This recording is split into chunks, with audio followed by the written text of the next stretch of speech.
சாப்பாடுலாம் ரெடி ஆயிடுச்சா? சாப்பாடுலாம் ரெடி ஆயிடுச்சுப்பா. இன்னைக்கு 3வது செவ்வாய்க்கிழமை. அதனால சாயந்தரமா கூழ் ஊத்துறதுக்கோசரம் நம்ம இன்னைக்கு கூழ் மாவு கரைச்சி வச்சுட்டேன் நைட்டே. ஏன்னா அது அப்பதான் புளிக்குமா. நான் இந்த மாதிரி செஞ்சது இல்ல. சரி சொன்னாங்க நைட்டே கலக்கி வச்சிருந்தாங்க. அதனால கலக்கி எடுத்து வச்சிருக்கிறேன். நான் அது தண்ணி நல்லா கொதிக்க வச்சு அதை ஊத்தி காய்ச்சி எடுத்து வைக்கணும். தயிர் 1 லிட்டர் எனக்கு போற வச்சு வச்சிருக்கிறேன்.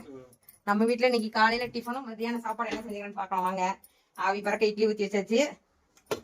இட்லிக்கு தேங்காய் சட்னி ஆட்டி வச்சிருக்குதுங்க. நல்லா கோயிலுக்கு நேற்று போயிருந்தோம், பிரியாணி கோயிலுக்கு போயிருந்தோம். அங்கே தேங்காய் எல்லாம் நிறைய கொடுத்தாங்கன்னு சொல்லிட்டு அது வாங்கிட்டு வந்து நீ தேங்காய் தான், வெறும் தேங்காய் கொஞ்சமா போட்டுக்கல. மத்தியானத்துக்கு சாப்பாடு கொள்ளு பருப்பு பாருங்க, இந்த மாதிரி முளை கட்டி சனிக்கிழமையே ஆட்டலாம்னு எடுத்து வச்சேன். சனிக்கிழமை ஆட்ட முடியல, அதனால இது வந்து பாப்பாக்கு எடுத்து வச்சிருக்கிறேன். கொள்ளு பருப்பு எல்லாம் வரமிளகாய் வறுத்து கொட்டி ஆட்டி வச்சுக்கேன். தண்ணி எடுத்து ரசம் வச்சிருக்குதுங்க. சூப்பரா இருக்கும் ரசம், கொள்ளு ரசம். நம்ம வீட்டுல காலையிலயும் மத்தியானத்துக்கு இருந்தாங்க. நாளைக்கு பண்டிகை, நம்ம ஊர் சேலத்து மாறி பண்டிகை அவ்வளவு ஃபேமஸ். வாங்க எல்லாரும் வாங்க நம்ம வீட்டுக்கு, எல்லாரும் சேர்ந்து சாமி கும்பிடலாம். இன்னைக்கு சாயந்தரமா கூழ் ஊத்தணுங்க. கூழுக்கு ரெடி